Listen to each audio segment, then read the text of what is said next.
नमस्कार मैत्रिणींनो, धागा फॅशन या आपल्या चॅनलमध्ये तुमच्या सर्वांचे मनापासून स्वागत. तर आजच्या व्हिडिओमध्ये आपण बघणार आहोत की जुन्या ब्लाऊजवरून मापे कशी पद्धतीने घ्यायची. म्हणजे जर समजा तुमच्याकडे कस्टमरचे ब्लाऊज आले तर कशा पद्धतीने आपण मापे घ्यायची, किंवा जर तुम्ही स्वतःचं पण शिवत असाल तर काय करायचं आहे. बऱ्याच वेळा आपण काय करतो की डायरेक्ट माप घ्यायला लागतो. तर त्यामध्ये सुद्धा आपल्याला एक छोट्या छोट्या गोष्टींकडे बारकाईने लक्ष देणं फार गरजेचं आहे. आणि त्या गोष्टींकडे जर आपण लक्ष दिलं तरच आपला ब्लाऊज परफेक्ट होणार आहे, आणि मेजरमेंट जर परफेक्ट आलं तरच आपला ब्लाऊज फिटिंगला खूप छान बसणार आहे.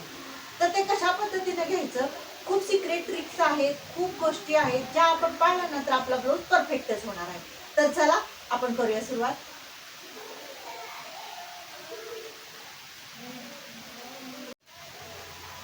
तर मैत्रिणींनो, हा बघू शकता, हा आहे मापाचा ब्लाऊज. आता हा जुना ब्लाऊज आहे. तर आपण काय करायचंय, कशा पद्धतीनं मेजरमेंट घ्यायचंय तर आजच्या व्हिडिओमध्ये मी तुम्हाला सांगणार आहे. तर हा जो ब्लाऊज असतो ना तो आपल्याला व्यवस्थित इस्त्री करून घेणं गरजेचं आहे. ज्यावेळेस तुमचा असू दे किंवा कस्टमरचा असू दे, जर ब्लाऊज काय होतं, घातल्यानंतर हा चुरगाळलेला असतो आणि आपण त्याला इस्त्री करत नाही, पण ज्यावेळेस मेजरमेंट घेतो ना त्यावेळेस आपल्याला ब्लाऊजला इस्त्री करणं गरजेचं आहे.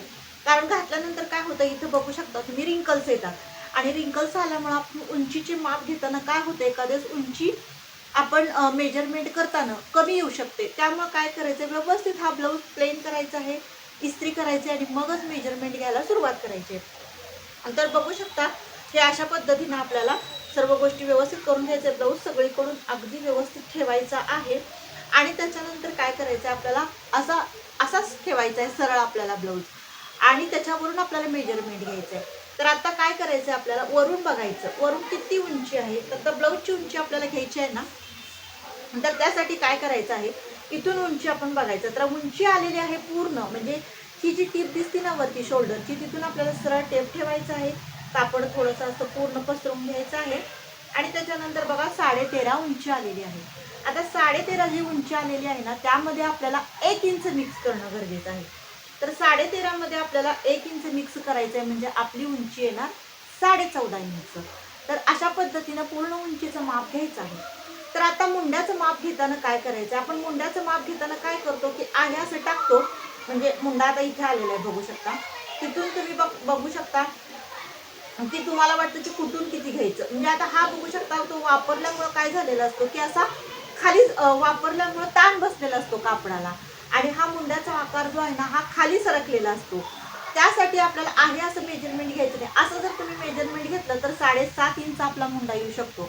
पण एवढा, ह्या मेजरमेंटला एवढा मुंडा नसतो. तर आपण तसं नाही करायचं. कधीही लक्षात ठेवा, जो जुने ब्लाऊज असतात ते वापरून लूज पडलेले असतं कापड. तर आपल्याला सरळ असं ठेवायचं आहे.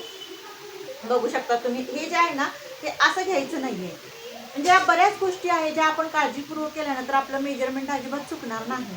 तर आपल्याला काय करायचं आहे की हा असं न घेता भाईचं असं पूर्ण व्यवस्थित सरकवायचं आहे भाईचं माप. आणि मग असा मुंडा जो आहे ना, असा सरळ ठेवायचा आहे. तुम्ही बघू शकता, हा सरळ व्यवस्थित ठेवलेला आहे, मी तुम्हाला दिसत असेल.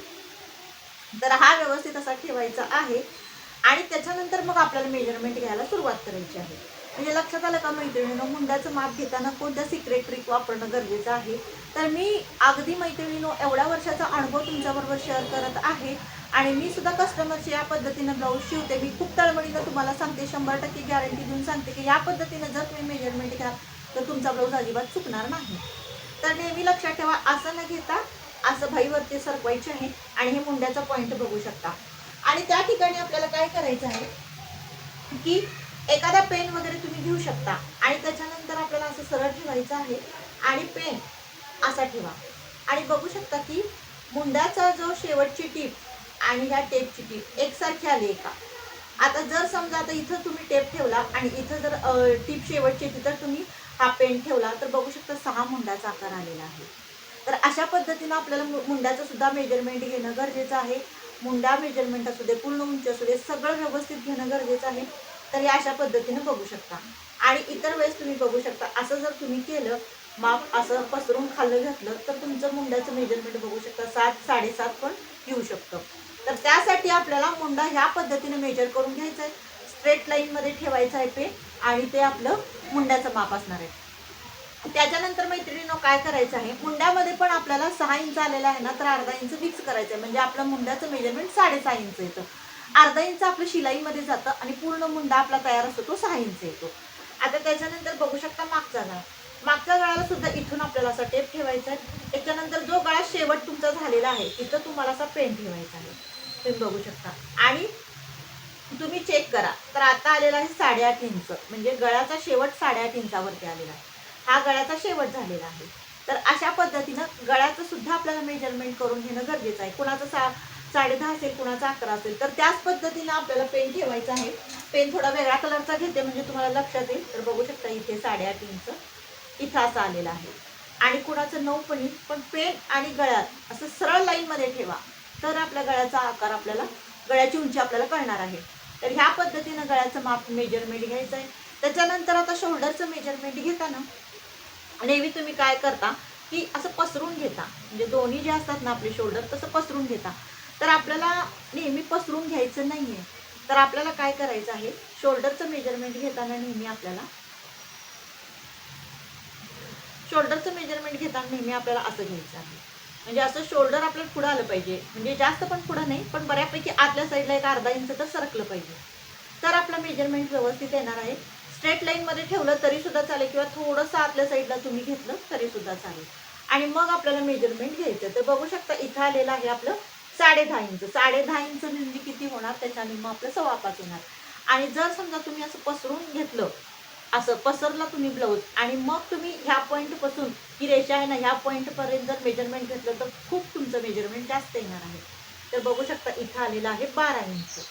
तर त्यामुळं आपलं जे शोल्डर आहे ना ते फार होऊ शकतं आणि आपला जो गळा आहे ना तो उतरू शकतो. तर आपल्याला हे न करता पहिल्या पद्धतीनं म्हणजे हे असंच पुढं सरकवायचं आहे आपल्याला, आतल्या साईडला घ्यायचं आहे आणि मगच तुम्हाला अशा पद्धतीनं मेजरमेंट घ्यायचं आहे. तर ही झाली आपल्या शोल्डरची माप घेण्याची पद्धत. तर आता त्याच्यानंतर आपल्याला बघायचं आहे आड्यांचं माप. आड्यांचं माप घेताना नेहमी असं चेक करा किती आडे आलेले आहेत. तर हे अडीच आलेलं आहे. तर त्यामध्ये आपल्याला एक पाव इंच मिक्स करायचं आहे. अडीचमध्ये आपल्याला पाव किंवा अर्धा इंच मिक्स केलं तरी चालेल, म्हणजे टोटल आपलं 3 इंच आडे येतं शिलाईसाठी. आणि त्याच्यानंतर आपल्याला काय करायचं, आता पाठीमागची सगळी मापं आपली घेऊन झाली. मुंड्याचं माप घेतलं आपण, पूर्ण उंचीचं माप घेतलं आपण, शोल्डरचं माप घेतलेलं आहे, त्याच्यानंतर आपण मागच्या गळ्याचं माप घेतलेलं आहे आणि हे सर्व मापे आपली घेऊन झाली की आपल्याला बाहीचं मेजरमेंट घ्यायचं आहे. बाहीचं सुद्धा मेजरमेंट घेताना बाही आपल्याला प्लेन ठेवायची आहे. आणि त्याच्यानंतर बघू शकता इथून आपल्याला पूर्ण बघायचं आहे किती आलेली आहे आपली बाही उंची. तर 10 इंच आलेली आहे. तर 10 मध्ये आपल्याला प्लस करायचं आहे अर्धा इंच, म्हणजे पाव इंच खालच्या साईडला शिलाईसाठी आणि पाव इंच वरच्या साईडला शिलाईसाठी. तुम्ही अर्धा इंच घेऊ शकता, पाऊण इंच पण घेऊ शकता. म्हणजे आता समजा 10.5 आला असेल तर 10.15 पण घेऊ शकता. जर तुम्ही शिलाई मार्जिन तुमचं जास्त धरल्या जात असेल तर तुम्ही पाव इंच एक्स्ट्रा पण घेऊ शकता. आणि त्याच्यानंतर आपल्याला दंडघेर घेताना ना जो खालचा भाग आहे ना इथलं दंडघेर घ्यायचा आहे. तर हा आलेला आहे आपला टोटल 10 इंच, तर त्याच्या निम्म आपलं 5 इंच येतं. तर अशा पद्धतीनं बाही उंची आणि दंडघेराचं मेजरमेंट घ्यायचं आहे. त्याच्यानंतर पुढील गळ्याचं सुद्धा आपण पाठीमागच्या साईडला जसं घेतलेलं आहे ना तसंच घ्यायचं आहे. हा गळा सुद्धा बऱ्याच वेळा वापरून वापरून असा झालेला असतो आणि फार सैल पडलेला असतो आणि मग आपण काय करतो असं ठेवतो. असं जर ठेवलं तर बघू शकता एक एक वेळेस मेजरमेंट खूप येऊ शकतं. म्हणजे आता असं जर तुम्ही बघितला, असा गळा जर रुंदीला जास्त झाला असेल तर ह्याचं 6.5 वगैरे येऊ शकतो. तर जर कस्टमरचा गळा लहान असेल तर असं जर तुम्ही पसरवून घेतला तर जास्त येऊ शकतो. त्यामुळे काय करायचं आपल्याला पुढच्या गळ्याचं सुद्धा माप घेताना असा ठेवायचा आहे, स्ट्रेट ठेवायचा आहे, म्हणजे अगदी सरळ लाईनमध्ये आणि मग मेजरमेंट करायचं. तर आपला हा गळा आलेला आहे 5.5 इंच, त्यामध्ये प्लस आपल्याला अर्धा इंच करायचं. तोही असा पेंट घेऊन बघायचा आहे आपल्याला की किती आलेला आहे. तर बरोबर हा 5.5 आलेला आहे आणि अर्धा इंच वरती शिलाईसाठी, म्हणजे 6 इंच आपला पुढचा गळा घ्यायचा आहे. तर चेस्टच्या मापाला पण तसंच होतं. जी वाढीव पट्टी असते ना, बऱ्याच जे नवीन ताई शिकत असतात, जे मैत्रिणी शिकत असतात, काय होतात की हे पण एक्स्ट्राचं माप घेतात. तर ही वाढीव पट्टी असती, ही लूप पट्टी असती, ही घ्यायची नसती मेजरमेंटमध्ये. ही अशी अशी तर करून मेजरमेंट घ्या किंवा मग इकडून तुम्ही बघू शकता ही लूप पट्टी इकडून घ्या. तर बऱ्याच वेळा नवीन शिकणाऱ्यांचा हा गोंधळ होऊ शकतो, ह्या पट्टीचं माप घ्यायचं नाही का, तर ही वाढीव असती ह्याचं माप घ्यायचं नाही. त्यासाठी तुम्ही इकडून माप घ्यायला सुरुवात करा, म्हणजे तुमचं मेजरमेंट चुकणार नाही. तर काय करायचं, या पॉईंटपासून आपल्याला ह्या पॉईंटपर्यंत धरायचं आहे, म्हणजे अगदी इथपर्यंत शेवटची टीप आहे तिथं. तर बघू शकता पूर्ण हे 9 आपलं छातीचं माप आलेलं आहे, म्हणजे 36 छातीचा हा ब्लाऊज आहे. तर त्याचा चौथा भाग आलेला आहे 9 इंच. तर अशा पद्धतीनं आपल्याला मेजरमेंट घ्यायचं आहे. आणि प्लस त्यामध्ये आपण मापं टाकताना 1.5 इंच 2 इंच तुम्ही एक्स्ट्राचं आपण जी माया असते किंवा मार्जिन असतं ते तुम्ही घेऊ शकता.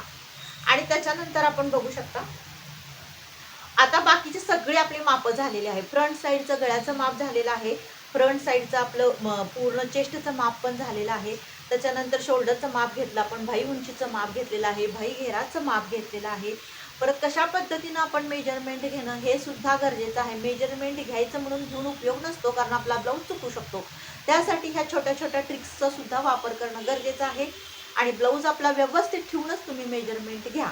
तर अगदी परफेक्ट तुमचं मेजरमेंट येणार आहे. कुठंही चुका होणार नाही आणि तुमचा ब्लाऊज सुद्धा परफेक्ट येणार आहे. तुम्ही थोडीशी प्रॅक्टिस केली तर नक्कीच तुम्हाला परफेक्ट ब्लाऊज जमणार आहे. तर मैत्रिणींनो, हा व्हिडिओ तुम्हाला कसा वाटला नक्की कमेंट करून सांगा. आवडल्यास लाईक, शेअर आणि सबस्क्राईब करा. भेटूया नेक्स्ट व्हिडिओमध्ये. बाय.